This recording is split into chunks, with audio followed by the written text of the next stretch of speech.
As the international community pleaded with Armenia and Azerbaijan to stop fighting, they did the opposite.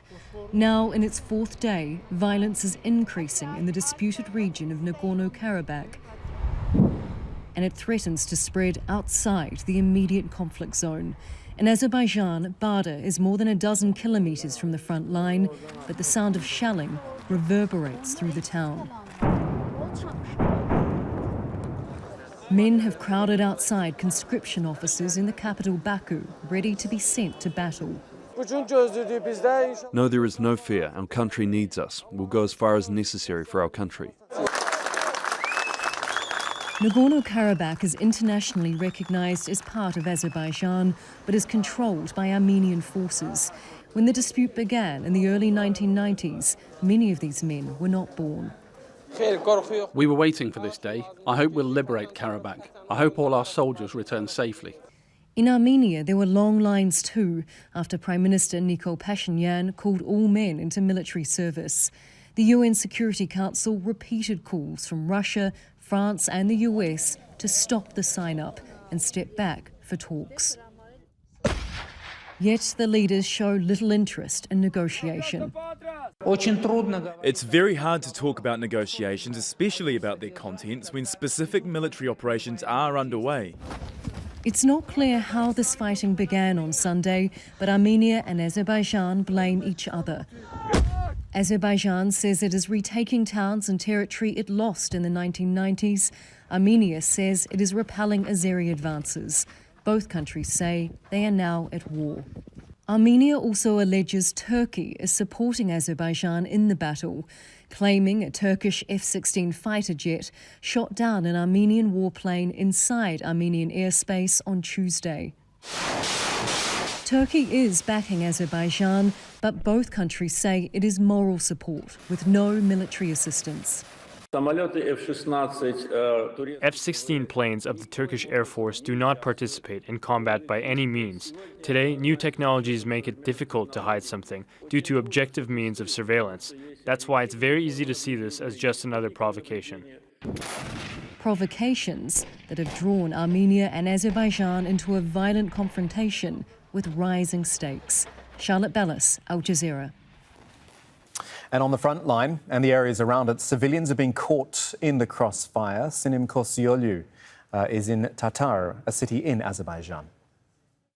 Around 8 a.m. local, a rocket from Armenian side hit right the city center of Tartar. Tartar is one of the largest regions, as the Azeris call regions surrounding Nagorno-Karabakh up on the northeast. And the rocket fell very close to a public infrastructure building, which is 20 or 30 meters away, right behind the corner.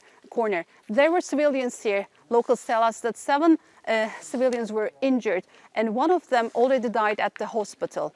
And they say that they are thankful the rocket didn't fully explode. You see a car here parked. It has been also damaged, and Nadir, the owner of the car, is going to tell us what happened this morning.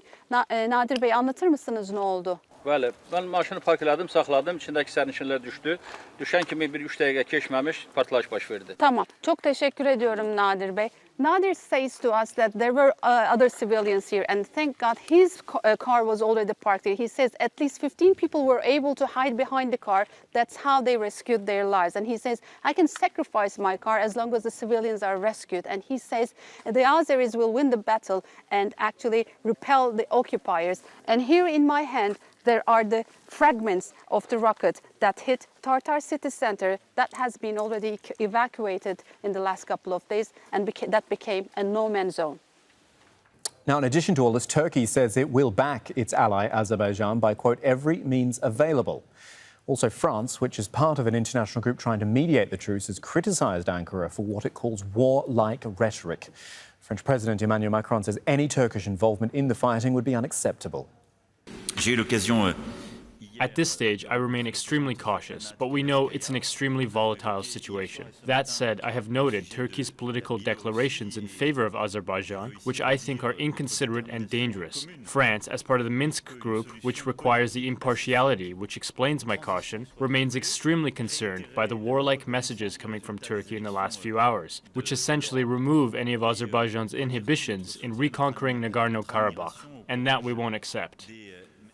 Let's check in with Robin Forestier-Walker, who's monitoring developments from Tbilisi in Georgia. Robin, so many calls for the fighting to stop and for some sort of negotiation, but these sides are just rejecting that.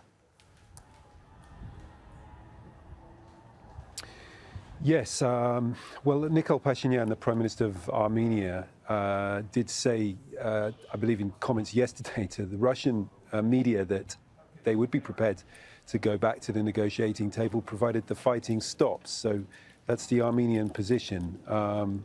But in terms of what we're seeing on the ground, unfortunately, the figures just get grimmer and grimmer. Today, 14 killed on the Azeri side, according to the Azeri Defense Ministry, and 3 civilians killed this afternoon in the town of Martakert on the Armenian-held side of Nagorno-Karabakh. So it looks as if the momentum is just constantly there, with the Azeris and the Armenians unable to stop, regardless of what the international community says. And this has always been the concern of people watching, that these things just get out of hand, and there's no stopping it once it's got started. Kamal. OK, Robin Forestier-Walker with that update from Tbilisi, Georgia. Thank you.